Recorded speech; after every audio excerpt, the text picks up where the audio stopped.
I was 18 and had just moved into a new state to start college soon. I only had a few days before classes started, but I wanted to explore a little while I had the chance. The area around the campus was full of forests and hills with tons of outdoorsy stuff to do, so I found a trail that I thought looked nice and drove down one afternoon to walk it. Online it said it was only a 2-hour trip, so I didn't bring much, only a camelback for water. There were no other cars parked at the specific spot, which made me assume nobody else was on it, but not far in, I walked past another hiker. He was sitting on a fallen tree off the side of the trail and nodded his head at me as I passed by. It looked like he was on his way out because he was sweating and looked somewhat dirty, like he'd been outside for a while already. I kept walking for about 30 more minutes, just keeping to myself and listening to music, when out of nowhere, I heard a man's voice yelling. I turned around and saw that same person I'd passed, waving at me to get my attention. I stopped and waited as he jogged up to me. He said the trail name I was on in a questioning manner, and I responded, "Yeah, that's the one I'm following." He then pointed to my right. I looked out, and going into the trees was another trail.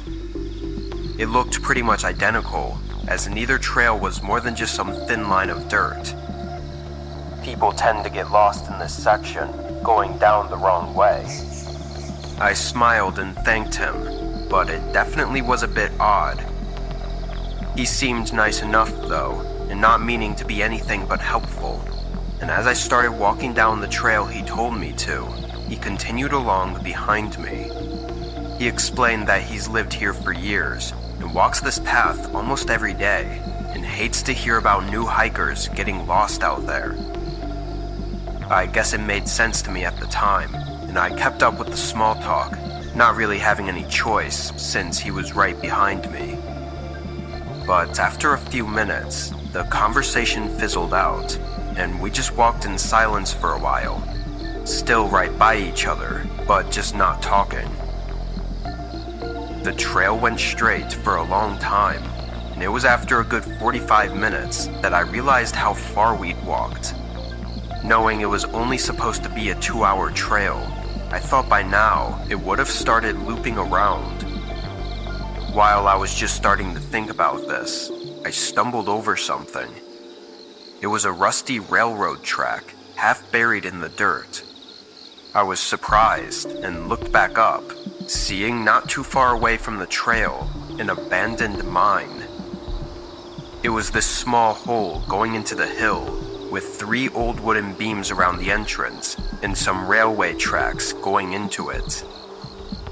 I walked up and looked inside, but the light from outside didn't go very far at all.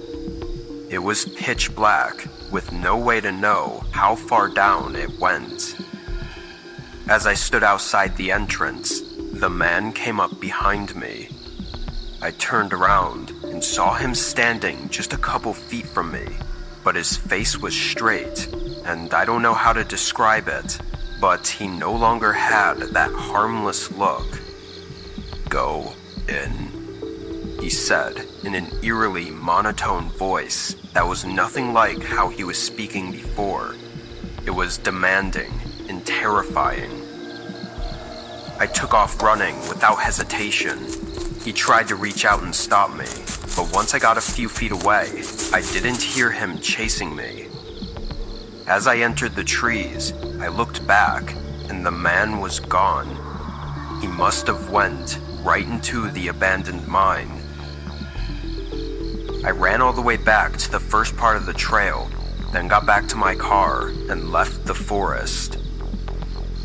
That being my first real experience outside of my hometown was really unfortunate, but I think it taught me a lot.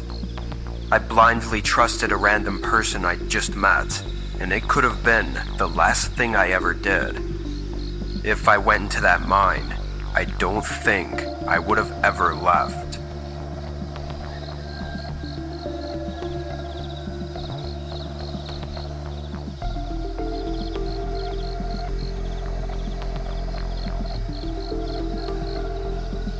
This was in 2016. I was living alone in a small home on the countryside. Rarely would anyone come by my house unless it was a delivery person. This day I had gotten out of work at 8 and made the long drive home, arriving around 9.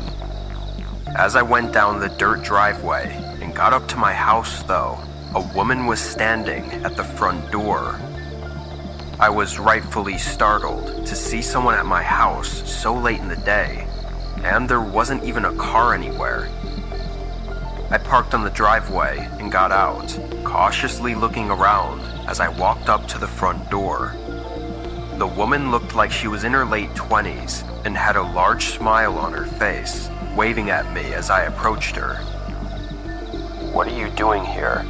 I think you have the wrong house," I said, stepping past her and putting myself between her and the front door. She said she was trying to get some directions from here to get into town. It was a strange request since she had no car, and it didn't answer the question as to why she was way out here at my house. Regardless, I told her to go down to the road and make a left, and that it would take her all the way into the center of town. She looked at me, still smiling, and thanked me, but instead of walking away, she tried to keep talking to me. It was unmistakably in a flirty manner, which in this context was almost creepy in a way. I tried to cut off the conversation multiple times, but then she asked if she could stay with me and warm up for a little bit. I obviously said no. She still smiled though and tried to convince me, but I again stated that I would not let her in. Then I opened the door, going inside and locking it behind me. I even debated calling the police because everything about this was really strange. However, I heard her walk off the porch and watched out the window as she went down the driveway and faded out into the dark, heading toward the road. Seeing she finally left, I left the window and grabbed a drink, then sat on the couch and tried to forget about it. I opened my laptop and put on a Netflix show while I wound down for the night. I was really tired and I dozed off maybe 15 minutes in, but shot awake to a knock at the door. There was only a few seconds before they knocked again, and then a woman's voice called out, asking for me to come to the door. I knew it was the same woman from earlier, but I got up, and rather than going to answer the door, I went to the window. I was just going up to confirm it was her before calling the police to take care of this. But when I looked out the window, there were almost a dozen men standing outside my house. Some were scattered around in the trees on the side of the driveway, and others were right up near my house, waiting by the porch. I called the police and was literally shaking as I waited, hearing them moving around the house and talking to each other. One of them mentioned something about another house, but I couldn't figure out anything else on why they were here. They never tried to break in though. The woman kept knocking and calling out for me, but that was all. When a patrol car finally came down the driveway, all of them sprinted into the woods in a direction that led to nothing but denser woods. Eventually though, 3 days later, I found out some unfortunate and horrifying news. One of my neighbors that lived in a house down the road was missing. After no sign of him, they found his front door unlocked, and his house looked normal, like there was no forceful break-in.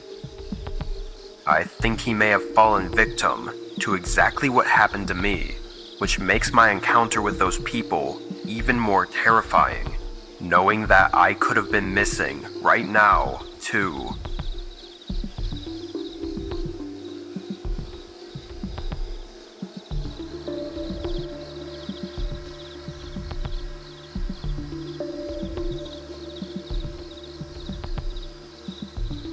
I'm an Uber driver in my city and was working a later shift than usual this night. I had something come up in the morning, so I didn't get started until well past 8 p.m.